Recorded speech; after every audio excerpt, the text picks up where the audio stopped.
Tonight, new reaction after Governor Rick Perry turns himself in. We showed it to you live on KXAN News at 5. Last week, a grand jury indicted Perry for abuse of power and coercion. Today, the governor went to the Justice Center in Travis County for booking on those charges.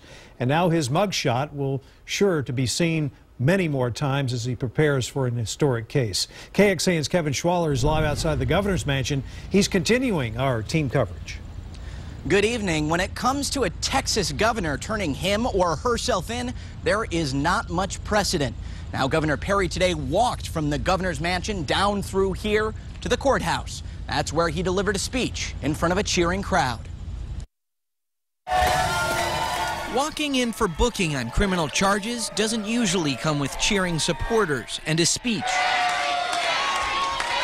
A crowd greeted Texas Governor Perry, chanting and holding signs. I'm here today because I believe in the rule of law. I'm gonna fight this injustice with every fiber of my being.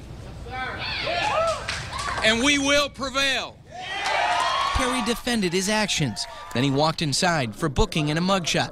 He wore no glasses and smiled. The indictment against Perry charges that he threatened Travis County District Attorney Rosemary Limburg with a veto. The veto involved money for a unit in the DA's office. The charges claim the governor was trying to force out Limburg. That was after she pleaded guilty to drinking and driving. And he's charged with abusing his power by then carrying out the veto. Well, I agree with one thing he said, which is this is significant. This is important. The truth is that the governor was indicted for trying to do illegally what he's not permitted to do legally. State Democrats reacted, drawing attention to what they believe are Perry's tactics. The governor has to win two battles here. He's got to win a public perception, and he's got to win in the courtroom, and the governor will do whatever it takes to make it look like support is on his side. We will prevail. This case doesn't end with a picture and a statement. The next step is the courtroom. And Governor Perry has a court date Friday. However, we may only see his lawyers there if it happens. The governor is scheduled to be in New Hampshire on that day. Reporting live outside the governor's mansion in Austin, Kevin Schwaller, KXAN News. And as the governor turned himself in, dozens of people showed up to the courthouse to show support, as you saw there in Kevin's story. Others made it known they think the governor is a criminal. KXAN's Angie Bevan shows us what both sides had to say. Rick Perry supporters showing confidence. It's a farce, so it will just go away. It's somebody's 15 minutes of fantasy. Opponents firing back. I'm just ashamed of my state and what the governor has done. Though fewer in number Tuesday, they worked to get their message out. I heard there was going to be a support group here showing support for his actions, which I found highly illegal, and I wanted to make sure the other side was represented. Supporters say he's the victim of a Democratic attack.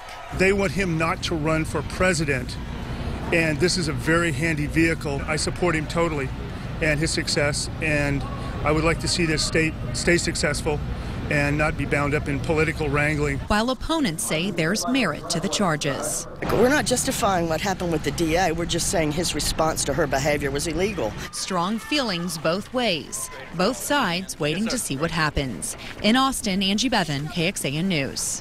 And by the way, immediately following today's booking and media event, the governor got Sandy's on Barton Springs trending on Twitter when he decided to go get an ice cream cone after his mugshot. Looking further at this issue, the Public Integrity Unit at the center of all this is still functioning, but is a much smaller unit right now after the $3.7 million annual contribution from the state of Texas was vetoed by the governor. Travis County commissioners contributed $1.8 million to fully pay for 15 full-time employees. That's about half of what the unit used to be. Also, the unit now only prosecutes Travis County cases. We actually funded the part that is Travis County's responsibility. So we sent back to the state cases that would have gone to other counties had the Public Integrity Unit not existed, and cases that the state would have been obligated to prosecute.